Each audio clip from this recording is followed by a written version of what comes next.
Turnovers for scores, part of it.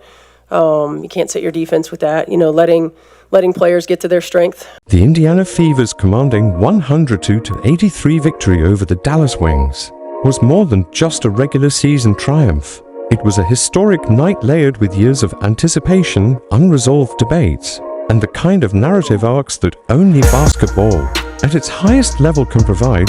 because for the first time ever in the WNBA, Caitlin Clark and Paige Bueckers finally shared the same professional stage, and their collision was not just about two stars competing, but about the culmination of a rivalry that had been building for nearly a decade, dating back to their high school dominance, evolving through unforgettable NCAA tournament clashes, and now erupting onto the professional hardwood with the entire basketball world watching, as networks like ABC promoted the matchup nationally, knowing full well that it wasn't just Indiana against Dallas, it was Clark against Bueckers. It was explosive scoring and audacious deep threes against smooth efficiency, and silky mid-range artistry. It was the validation of two separate paths that once diverged dramatically, but were destined to converge again. And it was a night that reminded fans why basketball is as much about the stories as it is about the numbers on the scoreboard. Because while Indiana walked away with the win,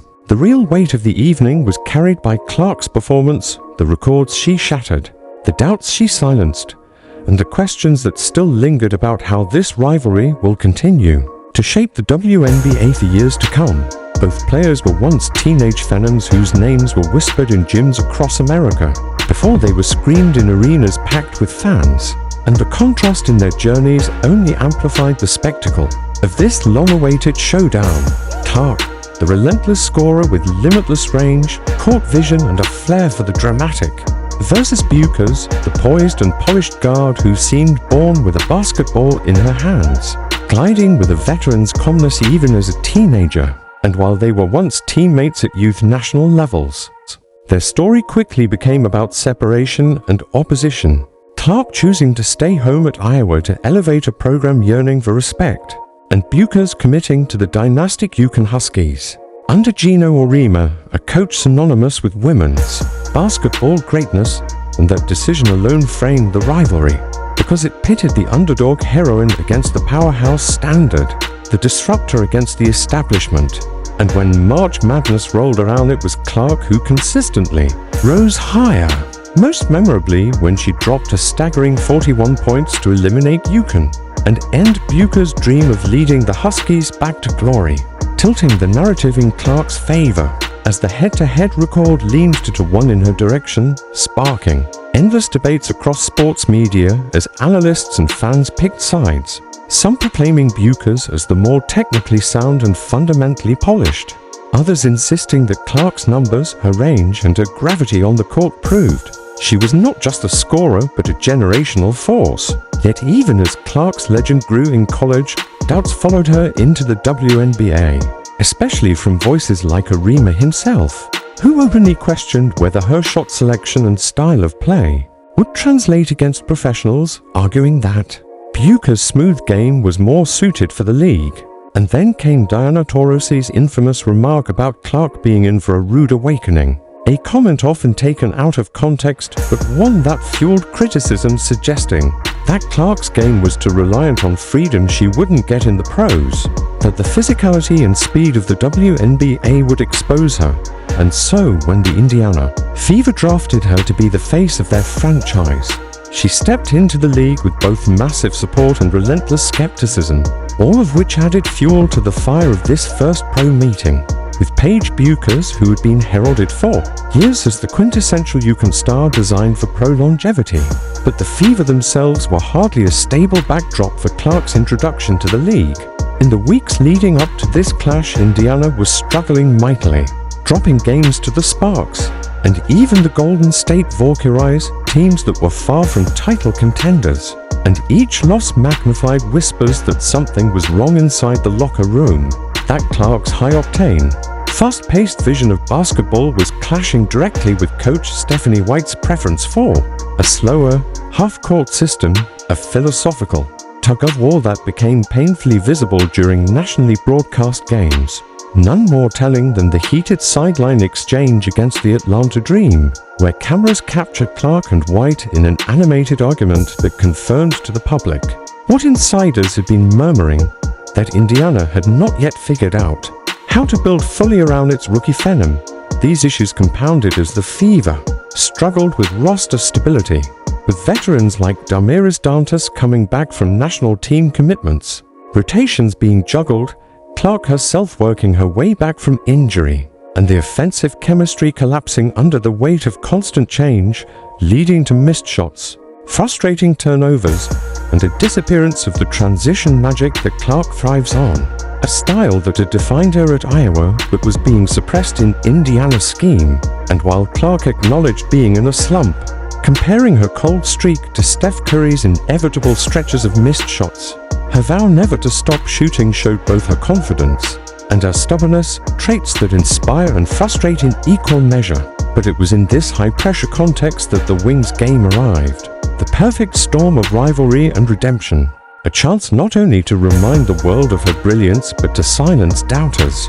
who claimed she was floundering, and she delivered in a way that only Caitlin Clark could, exploding with another historic performance that etched her name once again in record books. The kind of night that left fans chanting, commentators scrambling for superlatives, and critics re-evaluating their positions. Because whatever flaws remain in her game or questions remain about her team's long-term cohesion, there is no denying that Clark has a rare ability to take control of moments, to seize the spotlight and elevate the occasion into history. Meanwhile, Paige Bueckers, though graceful and poised, found herself on the other side of a growing narrative that Clark continues to dictate, not because Bueckers isn't great,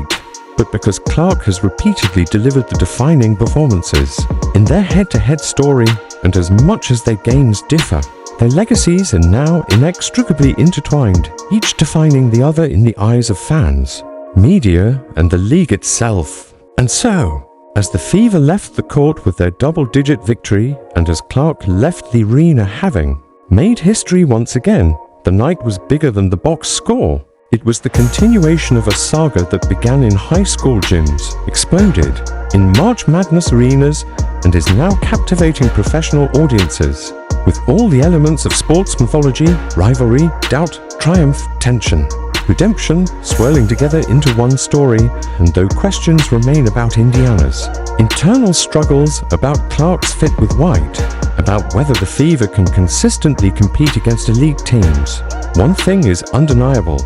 Whenever Caitlin Clark steps onto the court against Paige Bueckers, the world watches, records fall, narratives shift, and the WNBA gains another chapter in its rapidly growing legacy, making nights like this one not just memorable but foundational for the league. Cunningham stays. Brown rises. The game between the Indiana Fever and the Dallas Wings was not simply another contest. On the WNBA calendar, it was the night everything shifted, the night doubts were erased, the night critics were silenced, and the night Caitlin Clark finally seized full control of her team and proved her vision for professional basketball was not just valid, but unstoppable. Because for weeks the narrative had been building about Clark's shooting slump, about whether her confidence would waver, about whether her style of play could translate to the WNBA. And she herself had been brutally honest, admitting that it was frustrating when the shots she normally drained weren't falling. But she always came back to the same conclusion, that she was only a handful of makes away from an incredible shooting night, that she trusted her mechanics, that she trusted her preparation, and that she would never stop launching, because that is what great shooters do. And when the Dallas game arrived, it became the ultimate test, not just of Clark, but of the Fever's philosophy as a whole, because for the first time, everyone would see whether coach Stephanie White would finally unleash the system Clark had been pleading for, or whether the philosophical tug-of-war would continue to choke the team's potential. And when White finally gave in, finally handed the keys to Clark, finally allowed her to dictate tempo and attack with speed, the result was nothing short of revolutionary, because the Fever transformed from a hesitant, plodding unit into a relentless force that overwhelmed Dallas at every turn. And the fans inside the arena and the millions watching knew instantly that they were witnessing something special, something historic. Because Clark didn't just run the offense, she elevated it into a spectacle, hitting deep threes with confidence, carving the defense with no-look passes, threading the needle in transition, and whipping full-court touchdown dimes that left defenders hopeless and fans breathless. And it wasn't just about Clark scoring, it was about her making everyone around her better. Kelsey Mitchell erupting for 20 points on nearly flawless shooting. Natasha Howard slicing through the Wings' defense for 18 efficient points. Aaliyah Boston controlling the paint with her size and touch. Sophie Cunningham erupting off the bench with the perfect spark. And the chemistry between them all was ignited directly by Clark's pace. And leadership, because once White unleashed her, the Fever played the kind of basketball that had always been possible but never